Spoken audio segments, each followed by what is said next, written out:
Hello everyone, welcome back. आज हम बात करने वाले इंपॉर्टेंट टॉपिक्स की, और आज जो हमारा चैप्टर है वो है जर्नल जो कि बहुत ही इंपॉर्टेंट चैप्टर है। ऐसा नहीं कहूँगा कि मैं आपको कि सिलेक्टेड टॉपिक ही पढ़ो इस चैप्टर में, क्योंकि नॉलेज के पॉइंट ऑफ व्यू से ये चैप्टर जो है बहुत ज़्यादा इंपॉर्टेंट है कि आपको इस चैप्टर से सारी चीज़ें पता होनी चाहिए, क्योंकि हर चीज़ के अंदर कुछ ना कुछ चीज़, क्योंकि रिकॉर्डिंग है, प्राइमरी काम है अकाउंटिंग का। जो सबसे पहला काम होता है रिकॉर्डिंग ऑफ ट्रांजेक्शन्स, तो वो जर्नल है।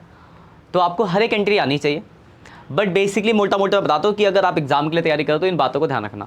बेसिक एंट्रीज आपने पढ़ ली, वो तो सबको ही पता है कि इतनी क्वेश्चन आपने कर लिए, बेसिक एंट्रीज आपकी याद हो गई है। तो कुछ टॉपिक्स जो एंट्रीज याद रखनी आपकी, सबसे पहले ये ट्रेड डिस्काउंट और कैश डिस्काउंट।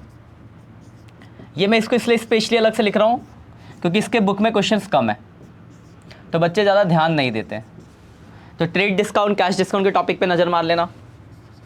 उसके बाद एक टॉपिक था जहाँ पे हम बैड डेब्ट्स की एंट्री करते थे, इंसॉल्वेंट की एंट्री करते थे, बैड डेब्ट्स रिकवर्ड की एंट्री करते थे, चैरिटी हो गया, डोनेशन हो गया, उसके अलावा क्या कहते हैं इंटरेस्ट ऑन कैपिटल हो गया, इंटरेस्ट ऑन ड्राइंग हो गया। ये सब ऐसी एंट्री, क्लोजिंग स्टॉक हो गया। ये सब ऐसी एंट्री है जिनके बहुत ही कम क्वेश्चंस हैं, तो इनको एक बार नज़र मार लेना। उसके बाद एक हमने पढ़ा था loss by fire with insurance. Loss by fire हो गया, चाहे थिफ हो गया, इंश्योरेंस के साथ जो 3 एंट्रीज होती थी उस पर नज़र मार लेना। उसके बाद एक आखिरी ओपनिंग एंट्री,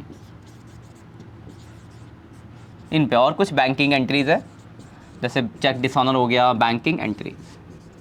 तो कुछ मोटे मोटे टॉपिक है जिसके बहुत ही कम सेलेक्टेड क्वेश्चन है। तो इन सारे टॉपिक्स पे आप एक बार नज़र मार के चले जाना, तो इसी में से आपके एग्जाम में जनरल एंट्री का क्वेश्चन आएगा, और पक्का है जनरल एंट्री का ये क्वेश्चन एग्जाम में आएगा ही आएगा। इन टॉपिक, ये जो मोटे मोटे टॉपिक्स हैं, इनको रिवाइज कर लो। बाकी कहूँगा कि पूरे चैप्टर को देखो, क्योंकि सीखने के पॉइंट ऑफ व्यू से चैप्टर बहुत ही ज़्यादा इंपॉर्टेंट है। ठीक है बच्चों, बाय बाय।